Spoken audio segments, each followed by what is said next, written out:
Bonjour les amis, on se retrouve sur Symbole Vidéo pour parler de Andor, épisode 11 avec Sod. C'est bientôt la fin, ça y est, avant-dernier épisode. C'est un peu retombé en termes de pression, mais... Oui, on était sur un épisode un petit peu plus entre les deux, quoi. Là, on avait fini vraiment avec la bonne action dans l'épisode lisse, là, on est sur de la transition. On prépare l'épisode 12 plus. C'est ça, j'appelle ça un épisode tampon, mais il faut que l'histoire avance pour que le point culminant, qui est la semaine prochaine, puisse se dérouler parfaitement. Et là, tout est clairement en place. On en parle tout de suite.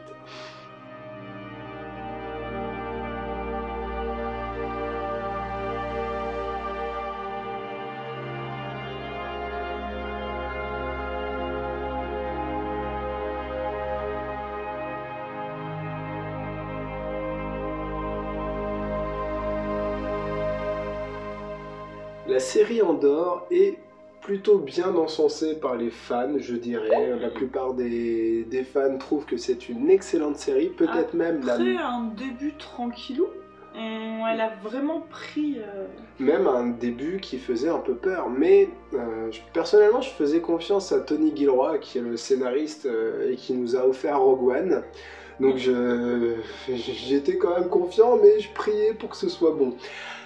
Après, impeccable. Franchement, là, on est sur un avant-dernier épisode qui pose des bases très solides pour un dernier épisode.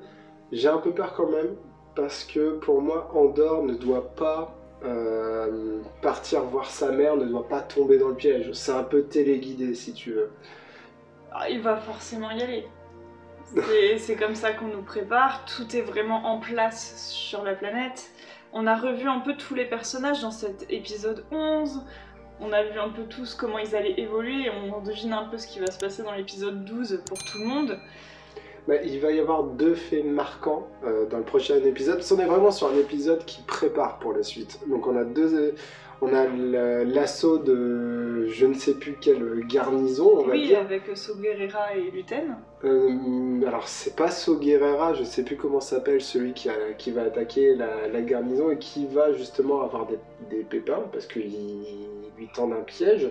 Finalement le BSI tend deux pièges. Le premier c'est sur la garnison, alors je sais plus comment s'appelle le mec qui va attaquer, et le deuxième c'est à Andor pendant les funérailles de sa maman, qui n'est pas vraiment sa mère.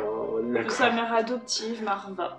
Qui nous a quittés dans cet épisode 11. Du coup, sa sœur est passée totalement au second plan. Hein. C'est vrai qu'on en a parlé quasiment que dans le premier épisode de sa sœur, parce que la série commence quand même quand il cherche sa sœur. Et voilà, donc après, une saison 2 sur la sœur. Non, c'est sa mère qui lui dit d'arrêter de la chercher, que c'est un mirage. Comme si Andor allait obéir, quoi. Enfin, c'est pas du tout le type de personnage dans sa personnalité à qui tu vas dire non mais gars faut que tu laisses tomber, qui va faire oh ouais c'est vrai.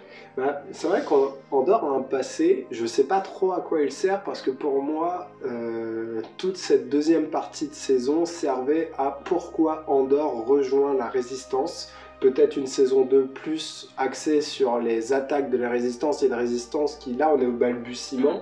On a une résistance en saison 2 qui va vraiment se créer, s'instaurer, avoir des bases. Parce que là... Je vois bien une saison 2 où on aura à nouveau des flashbacks, peut-être de Andor enfant quand Marva l'a récupéré. Et ce serait une façon de revoir, du coup, Marva. Parce qu'on a eu beaucoup de flashbacks de son enfance pour expliquer comment il avait rencontré Marva. Beaucoup, pas tant que ça. Dans le début, et après plus du tout. Et c'est vrai que j'ai pas bien compris pourquoi on avait autant commencé à parler de ça pour ensuite plus en parler du tout. Donc effectivement, il y avait plein d'autres choses à présenter dans cette série, donc peut-être retrouver ça dans une saison 2. En tout cas, je serais un peu déçue si on n'en reparle pas. Pour moi, c'est plus montrer pourquoi Andor a une haine viscérale de l'Empire.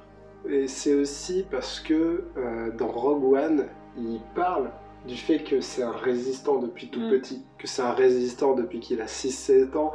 Et donc il fallait forcément qu'on parle de la jeunesse d'Andor si on fait une série sur Andor. C'est logique. Oui.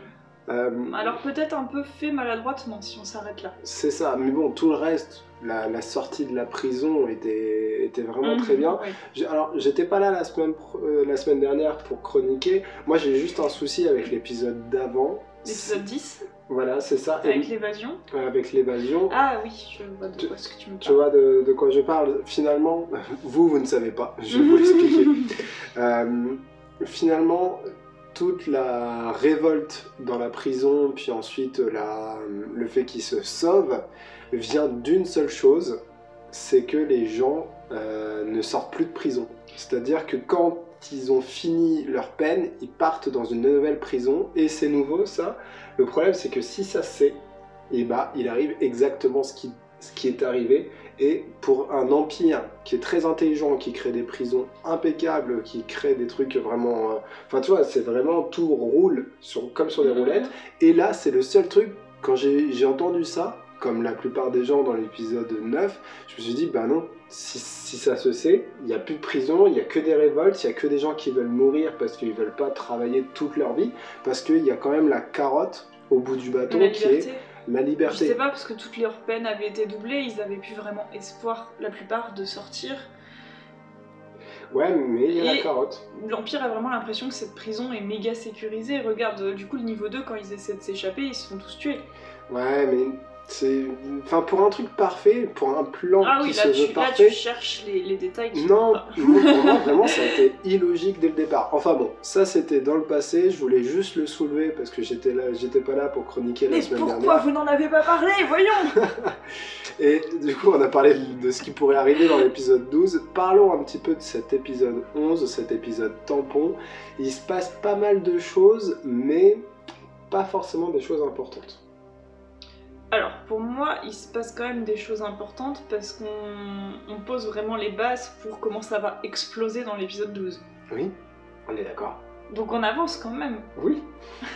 Mais qu'est-ce qui est marquant finalement sur cet épisode? Qu'est-ce qui est marquant sur cet épisode? Pour moi, il n'y a pas grand-chose de marquant. Le fils à sa maman, finalement, va juste aller sur la planète pour... Tu parles de qui? De Karn? De Karn, pour tendre un piège à... Andorre. À Andorre. De ce côté-là, c'est tout. Miro, on l'a pas vraiment vu, là. Non, très rapidement. Non, Miro, on l'a pas vu du tout. On l'a pas vu hyper vite? Ouais, vite fait, mais et encore, c'est peut-être dans le previously, tu vois, dans le tout début. Pareil pour Motma, j'ai du mal à le dire. La sénatrice, on l'a vu quand même un petit peu avec sa cousine Belle. Ça fait avancer les pions pour l'épisode 12. En fait, c'est bête, mais... Ah si, j'ai un truc à dire sur l'épisode. Les sabres laser dans l'espace, c'est quoi ce délire? On en parle ou pas? Oui, autour du vaisseau, oh, c'était classe. Ça sort un peu de nulle part, mais c'était classe. Je sais pas si c'est classe. T'as pas aimé? Bah, c'est un peu gros quand même. Enfin, on parle quand même de sabre laser dans l'espace. Parce que c'est vraiment des rayons qui restent. C'est pas juste tu tires. Non, c'est vraiment, il y a un rayon qui reste et qui est quand même d'une bonne portée. Sabre laser. Voilà, sabre laser. Et donc, pas convaincu. Dites-nous en commentaire. Ça m'a pas choqué. Bah, moi ça m'a choqué. Dites-nous en commentaire si ça vous paraît bizarre ce passage ou si ça peut rentrer dans ce qu'est Star Wars, dans toutes les armes, etc. Parce que là, tu vois, c'est un peu comme dans Obi-Wan Kenobi, les armes des inquisiteurs qui tournoient. Moi je trouve ça un peu... Ça c'était too much. Je trouve ça too much. Mais par contre j'en ai parlé avec Matt, qui était là la semaine dernière pour chroniquer avec Orkwild. Lui il trouvait ça très bien, qu'il y ait des sabres laser qui tournoient, il trouvait ça bien. Je trouvais ça un peu too much, voire dangereux, tu vois, même pour le propriétaire, tu vois ce que... Oui, tout à fait. Mais sur cet épisode, c'est aussi, on a vu un Luten, le vaisseau de Luten qui a l'air assez badass, bien armé. Luten qui pilote très bien. Mais ça s'arrête là pour cet épisode, hein, j'ai envie de dire. Andorre, il se passe pas grand chose, c'est juste la liberté, on voit qu'il arrive à survivre. Il arrive à négocier avec les aliens qui l'attrapent. Ça c'est plutôt cool. Et il récupère son fric. Oui, bon. Il quitte son pote. Personne n'a vu la mallette au-dessus de la douche, hein, franchement. Tu prends juste un alien qui est un peu plus grand de base, et je vais dire, il y a une mallette là. Je vous ai fini. Bon, bref. Voilà, puis bon, on sait qu'à la fin de l'épisode, il va rentrer sur sa planète. Peut-être qu'il va nous sauver Bix en même temps, parce qu'elle a l'air quand même assez mal. Bah justement, pour moi, Bix, c'est un dommage collatéral, et c'est aussi ça qui va faire que Andor rentre dans la Résistance, c'est qu'à mon avis, elle est flinguée. Tu peux plus rien en tirer, et ça va lui, il sait que c'est de sa faute. Enfin, Andor sait que c'est de sa faute, et donc du coup, à mon avis, ça fait des choses entre la prison, entre Bix, entre sa mère qui voulait être dans la Résistance, ça fait beaucoup de choses sur lesquelles cogiter, et qui ferait qu'à la fin de la première saison, Andor embrasse la cause de la Résistance, qui pour l'instant, il avait totalement fui cette Pour voie. l'instant, lui, il est vraiment en mode je veux survivre, c'est tout. Ouais, mais c'est comme son pote. Mais rien que la discussion là, à la fin de l'épisode avec celui avec qui il s'est évadé, C'est ça, lui dit exactement. il va falloir qu'on le dise, on se Exactement. sépare, mais il faut que ça se sache. Exactement. Là, tu dis qu'il y a peut-être un début de réflexion. Ouais, c'est ça, mais c'est pour ça aussi que là, les scénaristes sur cette série sont bons, c'est que on fait avancer les pions vers là où on veut aller, et on sait déjà le futur, on sait ce que va devenir Andorre, et c'est plutôt bien fait. Jusqu'à présent, c'est juste que ça manquait d'action sur le début de la série, on a été servi sur la deuxième partie. Exactement. Hâte d'être à la semaine prochaine, j'ai pas grand chose d'autre à dire pour cet épisode. Bah, il était trop court comme la semaine dernière, quoi. Oui, bon, ça, mais il faut bien qu'il y ait des épisodes comme celui-là. J'étais un peu triste de pas revoir le contremaître aussi. De Oui. savoir s'il avait finalement sauté, qu'il savait pas nager. Bah, à mon avis, il est mort, hein, il savait pas nager. Ouais, mais... Après, ça fait partie... Est-ce qu'on va le revoir? Est-ce qu'il s'est fait arrêter? Ça c'est ce qui est plutôt cool dans une série où tu as une saison suivante, c'est que on risque de revoir des personnages qu'on a entrevus dans la saison 1, qu'on pensait morts, parce que là, il y a beaucoup de personnages, par exemple, dans la prison. Oui, on en a que 2. On sait qu'ils ont vraiment survécu, là. Parce que le cheminement d'Andorre vers la Résistance va être le même pour tous ceux qui auront réussi à s'échapper de la prison, qui auront trouvé ça injuste, et qui vont du coup plus facilement embrasser cette cause. Et donc on pourrait revoir des personnages de la saison 1 de la prison dans la saison 2. Donc plutôt cool, à voir ce que ça donne, ce sera pas tout de suite, il faudra attendre qu'ils tournent la saison 2. Hein. Et il n'y a que 2 saisons de prévues. Après c'est terminé, c'est ce qu'ils ont dit. Après, c'est vrai qu'il faut pas non plus vouloir trop s'étendre, ça peut faire des choses qui sont trop longues à regarder et au final où il y a des intrigues qui servent à rien. Donc je trouve que c'est pas forcément mauvais de se caler sur 2 saisons. C'est très bien, c'est très bien. En tout cas, on a hâte de vous retrouver la semaine prochaine pour le final. Pour le final de la saison qui risque d'être mouvementé. Voilà. Dites-nous en commentaire ce que vous en avez pensé de cet épisode. On adore vous lire, on adore vous répondre. Ça fait marcher l'algo aussi, on est d'accord. Oh, il l'a dit.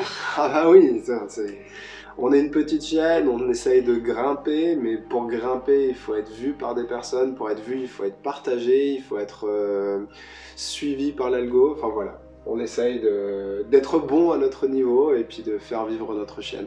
Allez, on vous dit à la semaine prochaine, on vous souhaite une bonne semaine. Bye! À bientôt!